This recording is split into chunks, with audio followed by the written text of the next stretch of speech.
नमस्कार मित्रों, मैं हूं अवधेश कुमार। आप देख रहे हैं पब्लिक नजर। हम आए हैं मोहनलालगंज भाजपा कार्यालय में। यहाँ पे कुछ लोग बैठे हुए हैं, उनसे जानेंगे कि इन लोगों की क्या रणनीति है लोकसभा चुनाव के बारे में और लोगों का परिचय कराते हुए। नमस्कार सर, आपका क्या नाम है? मैं चक्रवीर सिंह, मंडल अध्यक्ष मोहला। सर, इस बार बीजेपी पार्टी किन मुद्दों को लेकर जनता के बीच उतर रही है? बीजेपी पार्टी के पास सब मुद्दे ही है। राम मंदिर का निर्माण हुआ, धारा 370 हटी है और नल हर नल पानी के उस पे काम कर रही है, पार्टी काम कर रही है। रोड पे देख लीजिए आप, विशेष तौर से देख लीजिए कार्य हो रहे हैं। मतलब हर एक मुद्दा ही नहीं बचा है कि ऐसा कोई मुद्दा नहीं बचा है जिसपे भारतीय जनता पार्टी लेकर के काम कर रही है। गठबंधन के लोग सवाल उठाते हैं कि संविधान खतरे में है, बीजेपी को हटाओ, संविधान बचाओ। इसके बारे में आप क्या कहना चाहेंगे? ये क्या जम्मू कश्मीर के मामले में 1990 में जब लाखों हिंदुओं की कश्मीर से पलायन कर रहा था, तब संविधान खतरे में नहीं था। जब निहत्थे राम भक्तों पर गोली चलाई जा रही थी, तब संविधान जो है खतरे में नहीं था। ये एनडी के लोग हैं, ये इस तरह के उल्टे सीधे बयानबाजी करते रहते हैं। जब एक देश में 2 कानून लागू थे, तब क्या संविधान खतरे में नहीं था? ये सब बिना मतलब की अफवाहें। हमारे देश में जब लोगों के हाथ में पैसे देकर पत्थर मरवाने का काम किया जाता था, तब भी तो संविधान खतरे में क्या नहीं था? ये सब एनडी के लोग जो है, पार्टी के कुछ कार्यकर्ता हैं, वो सब बदनाम किया करते हैं। लोग सवाल यह करते हैं कि बेरोजगारी और महंगाई चरम सीमा पे पहुंच चुकी है, इस पे क्या कहेंगे आप? ये सब गलत अफवाह है जी। जैसे कोई काम आपको करवाना है, आप देख लीजिए, काम करवाने के लिए आपको 10 लेबर की जरूरत है, तो आपको 2 लेबर बहुत मुश्किल से ढूंढने मिलेंगे। और पूरे देश में आप बिजली के मुद्दे पे ले लीजिए, रोड के मुद्दे पे ले लीजिए, इंफ्रास्ट्रक्चर के मामले में ले लीजिए, पूरे देश में जब काम चल रहा है तो बेरोजगारी कहाँ? ये तो एनडी गठबंधन का झूठा आरोप है।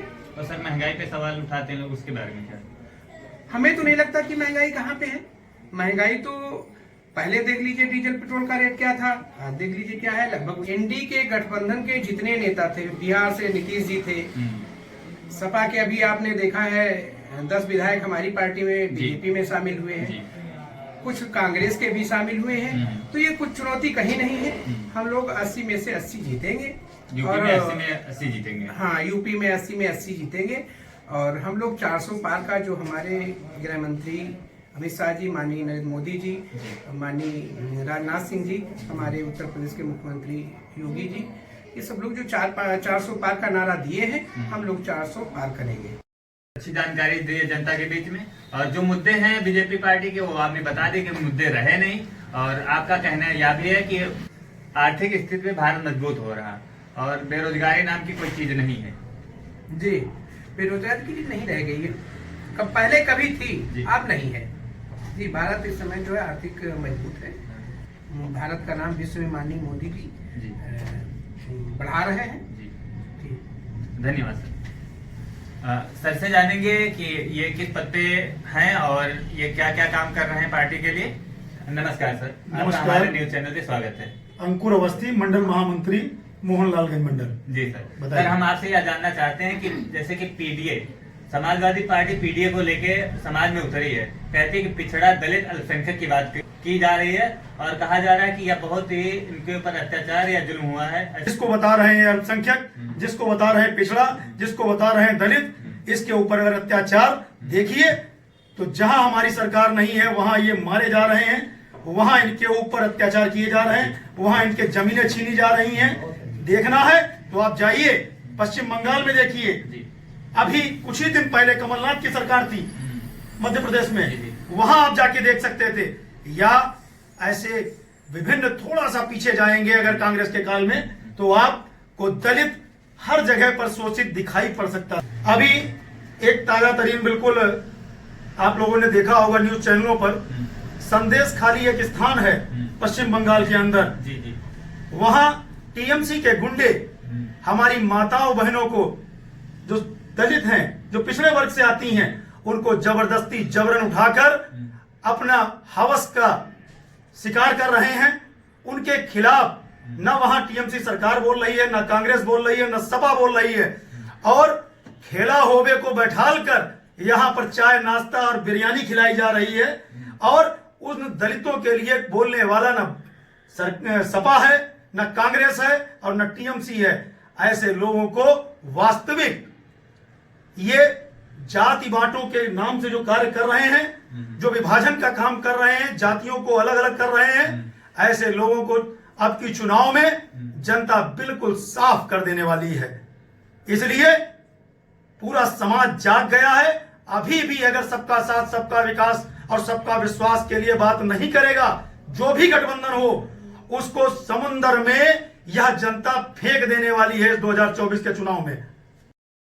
अभी एक कर्नाटक के कांग्रेस के नेता ने कहा कि पाकिस्तान भाजपा वालों के लिए दुश्मन देश होगा, उनके लिए दोस्त है। आज समाज को जागना है और देखना है कि वास्तविक अगर यह समाज कहता है कि पाकिस्तान किसी की देन है या आतंकवाद किसी की देन है, तो वह कांग्रेस है। आज हमारे उस कर्नाटक के नेता ने यह साबित कर दिया, इसके लिए उसको बहुत बहुत धन्यवाद कि आज उसने अपने आप बता दिया कि यह पाकिस्तान उसका अपना मित्र देश है। भाइयों, इस पाकिस्तान के निर्माण में वास्तविक अगर किसी का हाथ है तो वह जवाहरलाल नेहरू का है जी। और आज दोनों को प्रधानमंत्री बनने के कारण आज हमारे देश के दो अंग हो गए, जिसका परिणाम चाहे वह मुस्लिम हो चाहे वह हिंदू हो, उसको अपने जान की आहुति देकर इस विभाजन को झेलना पड़ा है 1947 को। और आज भी हमारे कश्मीर में जो समस्या बनी हुई है, या भारत के चाहे रेलवे, चाहे कचहरी, चाहे जहां भी आज विद्यालय, जहां भी बम विस्फोट अगर किसी ने किया है तो पाकिस्तान का ही आईएसआई उसमें शामिल रही है। हजारों हमारे सैनिकों को नित कांग्रेस मरवाती थी, आज वही सेना है। अगर कांग्रेस को देखना है तो देख ले, हर घर में एक बेटा हर महीने के दूसरे तीसरे आता था और उसको वंदे मातरम का गीत सुनाया जाता था, उसके गांव में उसकी अंतिम यात्रा निकाली जाती थी। आज आंखें नम हैं उन माताओं बहनों की, उन पत्नियों की। आज मोदी सरकार आने से देख ले कांग्रेस सरकार कि किस तरीके से हमारे बेटा शान से आज चाहे चाइना हो चाहे पाकिस्तान हो, वह दुश्मन देश है तो उसको उसकी औकात में रखा है। आज वो हमारे घर में घुसकर मार नहीं रहे हैं, आज हम सर्जिकल स्ट्राइक कर रहे हैं उनके घर में। यही हमारा मोदी और कांग्रेस में अंतर है। इसलिए फिर से अब की मोदी सरकार। जय श्री राम।